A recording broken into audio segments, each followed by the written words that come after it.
जिंतूर तालुक्यातील रस्ते आता विकासाचे नव्हे तर मृत्यूचे सापळे ठरत असल्याचा गंभीर आरोप नागरिकांनी केलाय।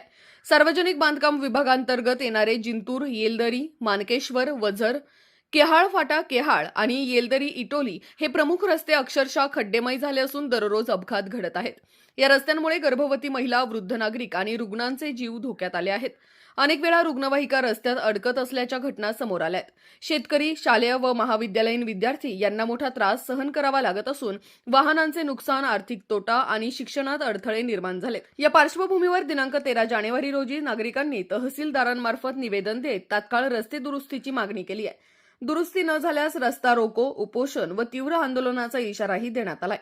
प्रशासन आता तरी जागे होणार का, की अपघातानंतरच कारवाई होणार?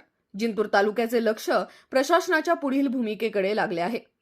या निवेदनावर माजी जिल्हा परिषद सभापती रामराव उबाळे, जिल्हा परिषद सदस्य बाळासाहेब घुगे, दिलीपराव डोईफोडे, प्रभाकरराव चव्हाण, मदनराव चव्हाण, निलेश घुगे, बापूराव जाधव, शिवाजी चव्हाण, कृष्णा जाधव, मधुकर गायकवाड यांच्यासह केहाळ, सांगवी, मानकेश्वर, संक्राळा, आंबरवादी आदी गावातील नागरिकांच्या स्वाक्षरी आहेत। रस्त्यावर अनेक वर्षापासून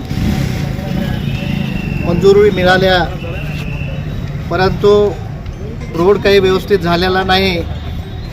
आज रोजी अशी अवस्था आहे ती की एवढे खड्डे आणि जर एखाद्या मोटरसायकल जर त्या रोडवर चालत असेल तर तो चालवणारा खड्डा चुकू शकत नाही, एवढे खड्डे त्या रोडला झालेत। आणि जिंतूर ते येलदरी, मानकेश्वर ते वझर, केहाळ फाटा ते केहाळ असा हा रोड अनेक दिवसापासून बरेच निवेदन दिले, उपोषण झाले, परंतु त्या रोडला कोणीही वाचा फोडण्यासाठी न्याय मिळालेला नाही। आणि म्हणून आज रोजी आम्ही आदरणीय बाळासाहेबजी घुगे व मी आणि माझे सर्व सर्कलचे प्रमुख आज रोजी तहसीलदार साहेबांना आम्ही भेटलो की हा रोड झाला पाहिजे, कारण या रोडवरती अनेक वेळेस ॲक्सिडेंट झालेत।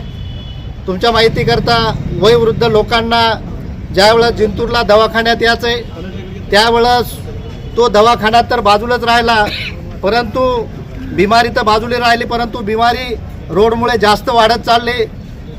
ज्या महिला आहेत, ज्या महिलांना डिलिव्हरीसाठी जिंतूर या ठिकाणी आणावंसं वाटतंय, परंतु त्यांना पण अडचण। आणि म्हणून आमची सर्व सर्कलच्या वतीनं एकच शासनाला, प्रशासनाला विनंती आहे की रोडचं काम लवकर सुरू झालं पाहिजे आणि क्वालिटीचं झालं पाहिजे।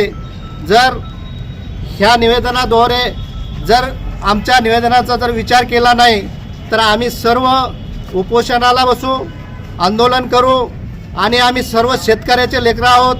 जर कोणी ह्या रोडच्या विषयी जर निर्णय घेतला नाही तर आमच्या सर्व शेतकऱ्यांच्या हातात रुमणं घेऊन आम्ही कोणालाही फिरू देणार नाहीत व अधिकाऱ्यांना, पदाधिकाऱ्यांना याची दखल घ्यावी आणि रोडचं काम लवकर, क्वालिटीचं काम कसं सुरू होईल याचा विचार करावा।